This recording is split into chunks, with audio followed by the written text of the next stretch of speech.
اگر یہ سوچ آپ کے دل میں آتی ہے کہ میں کر سکتا ہوں، تو دراصل یہ بھی اللہ کی طرف سے عطا کی گئی سوچ ہے، اس لیے ہمیشہ اللہ کا شکر ادا کرتے رہے، یہی حقیقی بندگی ہے۔ اگر آپ بدلنا چاہتے ہیں تو آپ کیوں نہیں بدلتے ہیں؟ بیکاز سوچ نہیں بدلتی ہے نا۔ اور سوچ کے بعد دوسرا امپورٹنٹ فیکٹر جو تھا وہ بلیو تھا۔ بلیو کو میں یہاں پہ یقین محکم کہتا ہوں، میں ایمان نہیں کہتا یہاں پہ، کیونکہ یہاں پہ ہمیں یقین کی بات ہے جو امپورٹنٹ ہے۔ سو وہاں پہ سب سے امپورٹنٹ یہ ہے کہ اگر تمہارا بلیف بن جائے کہ میں یہ کر سکتا ہوں تو پھر آپ کر دیں گے۔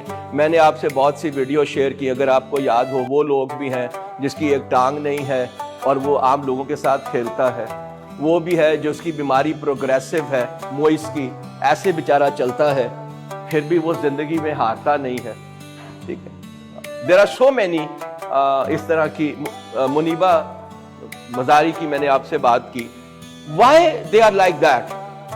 دے had the believe that I can do it. وہ جو آئی کین ڈو اٹ ہے نا، اور جو نائکے والا کہتا ہے just do it, that one جو اس کی ٹیگ لائن ہے، وہ آج تک بھی اس کو کوئی نہیں ہرا پایا، حالانکہ پہلا چیلنج اتنے سالوں کے بعد اس پہ جو آیا تھا وہ انڈر آرمر کا تھا۔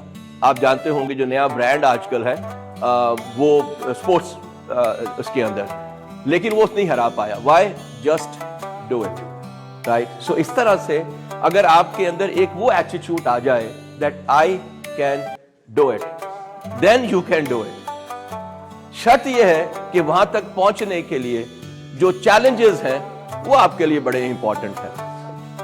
And my request to you is this that wherever you think that you کہ اس بات آپ کو سمجھ نہیں آ رہی ہے اور آپ نے کوئی سوال پوچھنا ہے تو please do ask the question. جناب، نمبر 1 سب سے امپورٹنٹ کیا ہے؟ خواب دیکھنا، پھر راستے کو چننا، پھر اس راستے کے لیے جو ہے وہ پاور جنریٹ کرنا، پھر جہاں پہ تکلیف ہوتی ہے اس راستے کا بھی انتخاب کرنا، because chances are there that وہاں سے ہی آپ کو وہاں پہنچ پائیں گے اس جگہ پہ۔ اور آخر میں you should have a belief that ultimately I will achieve my destination جو میں نے اپنے خواب میں دیکھی۔